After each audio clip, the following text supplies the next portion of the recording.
বন্ধুরা, আমরা সবাই জানি এই পৃথিবীতে আমরা কেউই অমর নই। প্রত্যেকটি প্রাণীকে একদিন না একদিন মরতেই হবে।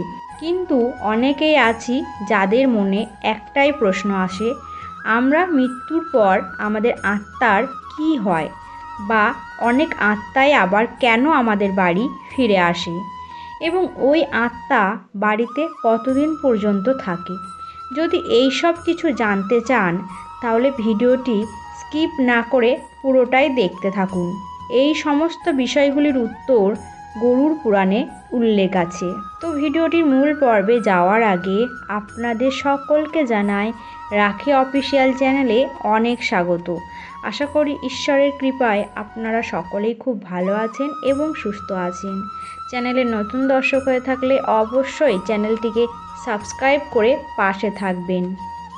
বন্ধুরা, গরুড় পুরাণে বলা হয়েছে মৃত্যুর পর যমরাজ সেই মৃত ব্যক্তির আত্মাকে সঙ্গে করে নিয়ে যায় এবং তার সমস্ত পাপ পুণ্যের হিসাব নিকাশ করে 24 ঘন্টার পর যমরাজ সেই মৃত ব্যক্তির আত্মাকে বাড়িতে ছেড়ে চলে যান। আর সেই আত্মা তার পরিজনদের ডাকতে থাকে, কিন্তু কেউই তার কথা শুনতে পায় না। এটি দেখে সেই আত্মার মন অশান্ত হয়ে যায় এবং আরও জোরে জোরে চিৎকার করতে থাকে, কিন্তু কেউই তার আওয়াজ শুনতে পায় না। আর তাই সে অশান্ত মনে কী করবে বুঝতে পারে না। তাই সে আবার তার শরীরে প্রবেশ করার জন্য চেষ্টা করে, কিন্তু সে প্রবেশ করতে আর পারে না। তার সেই মৃত শরীরের পাশে বসে থাকা আত্মীয় স্বজনেরা যখন কাঁদতে থাকে, তখন সেই আত্মা এইগুলি দেখে কিছুই করতে পারে না। কিছুই করতে না পেরে তার জীবনে করা নানান পাপ পুণ্যের কথা সে ভাবতে থাকে।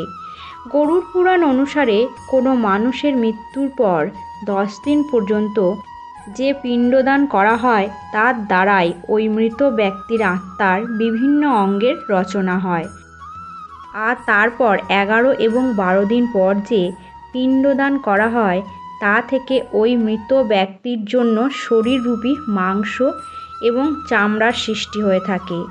তারপর 13 দিন পর যে শ্রাদ্ধ এবং পিণ্ডদান করা হয়ে থাকে তার দ্বারাই সেই মৃত ব্যক্তিটি যমলোকের রাস্তা পার করে থাকেন। গরুড় পুরাণে বলা হয়েছে মৃত ব্যক্তির আত্মা 13 দিন অবধি তার আত্মীয় স্বজনের কাছে তার বাড়িতেই থাকে। বন্ধুরা, এখান থেকে আপনাদের মনে একটা প্রশ্ন জাগবে, যদি কোনো মানুষের মৃত্যুর পর পিণ্ডদান না করা হয় তাহলে কি হবে?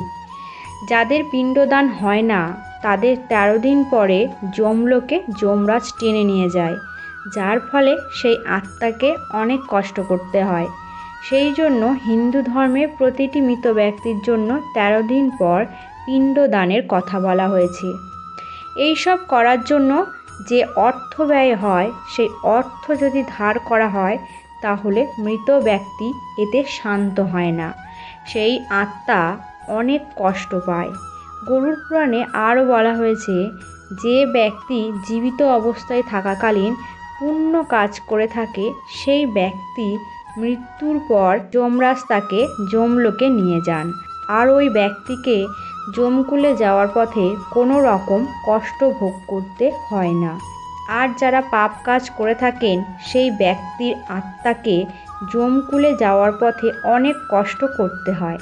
যখন পুণ্য আত্মা যমলোকে আসে তখন তাকে স্বর্গে পাঠিয়ে দেওয়া হয়। আর যারা খারাপ কাজ করে থাকেন তাকে যমলোকের সমস্ত দুর্ভোগ ভোগ করতে হয় এবং সে আত্মার যমলোকের শাস্তি পূরণ হওয়ার পর তাকে নিম্নজনিতে শাস্তি পূরণের জন্য পাঠিয়ে দেওয়া হয়। তো বন্ধুরা, ভিডিওটি এই পর্যন্তই। আশা করি আপনাদের সমস্ত প্রশ্নের উত্তর আপনারা পেয়ে গেছেন।